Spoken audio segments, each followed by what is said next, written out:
Google Plus failing was the best thing that could have ever happened to consumers.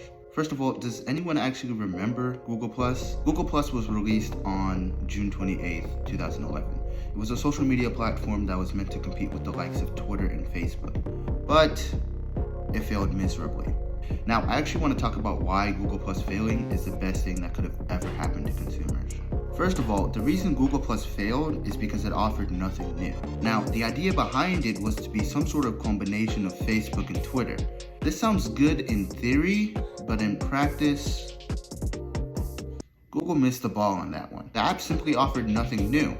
I mean, there was no reason to switch or use it in conjunction with Facebook or Twitter because you could do the same thing you could do on Google Plus, but on those apps with more followers and friends. But back to why Google Plus failing was the best thing that could have ever happened to us. As we know, Google collects the most personal data of any company on planet Earth.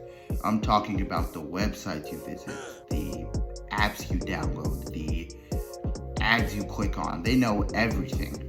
You know how you might Google a pair of shoes one day and the next day you open up Reddit to find an ad for the same pair of shoes? That's because Google knew and they sold that information to the advertiser.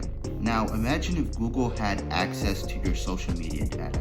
And I'm not talking about like your likes or the people you follow. I'm talking about the DMs you send, how much time you spend on the app, the accounts you search up. Imagine if they had that data. You might as well say goodbye to any type of privacy in your life because it would be gone.